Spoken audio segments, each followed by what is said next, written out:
किसका औकात है इस बिहार में, किसकी हैसियत है कि नाम मुख्यमंत्री नीतीश कुमार का माइक बंद कर देगा? कह रहे कुछ मंत्रियों के इशारे पर बंद कर दिया गया। किसी मंत्री की ना कोई औकात है ना हैसियत है कि नीतीश कुमार का माइक बंद कर दे। नीतीश कुमार किसी को एक जोर से देख भी देंगे ना, भस्म हो जाएगा, खास करके मंत्री। और आप कह रहे हैं कि महिलाओं का प्रोटेक्शन नहीं हुआ। जो लोग खुद अपनी महिलाओं का प्रोटेक्ट नहीं कर पाया, अपनी बेटी का नहीं प्रोटेक्शन कर पाए, अपनी बहू का नहीं प्रोटेक्शन कर पाए, वो लोग प्रदेश की महिला के प्रोटेक्शन के लिए हाय हाय हाय हाय कर रहे हैं विधान परिषद में। वोट चोरी का आरोप लगा रहे हैं।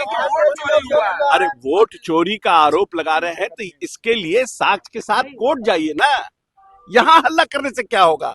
हमारे पास हल्ला करने से, मान लीजिए हम ही ने वोट चोरी, एक बात कह रहे हैं, तो आप भी 25 सीट जीते, तो आप भी 25 सीट वोट चोरी से जीत गए। ये तो बिना बेसलेस आरोप है ना। एमएलसी ने कहा है कि माइक बंद कर दिया गया जब मुख्यमंत्री जी बोल रहे सीएम किस तरीके से आज सदन के दौरान जो है काफी गर्मागर्मी हुई, अंदर जो है वोट चोरी को लेकर के राबड़ी देवी ने भी कहा और अपराध को लेकर के दलगुना के मामले में काफी जो नारेबाजी बेल में भी सब चले आए थे, क्या कहिए? देखिए, हर एक लोगों का अपना तरीका है प्रोटेस्ट करने का, लेकिन जैसे कि इस कार संचालन नियमावली में कुछ रहता है और आपको अपनी बात को रखने का अधिकार है।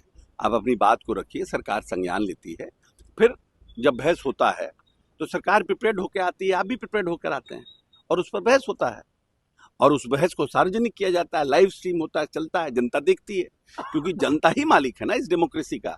अगर कोई आदमी हार गया और कोई आदमी जीत गया तो इसका ये मतलब थोड़ी है कि कोई उसी को सब अधिकार हो गया। अधिकार तो जनता के पास है। आप क्या करते हैं, क्या कंडक्ट है आपका, उस पे जनता आपको, आपके ऊपर प्यार और निष्ठा दिखाती है, भरोसा दिखाती है। तो जब जब जब आप सभापति ने ये सब बातें कह दी थी, उसके बावजूद भी क्योंकि जनता के हाथों तो बुरी तरह से पिट गए हैं, अब मीडिया में बने रहने के लिए कुछ से कुछ बात को उठाना। अब कहते हैं कि कुछ लोग कि नीट में क्या हो गया था, अब किसके नीट के छात्र को किसको बचाया जा रहा है? अरे नीट का छात्र का केस कॉम्प्लिकेटेड हो गया है, there is a complication in investigation. तो अब उसको फेयर इन्वेस्टिगेशन के लिए उसको सीबीआई को दे दिया गया। बहुत से लोग सीबीआई मांग रहे थे, सीबीआई को भेज दिया गया।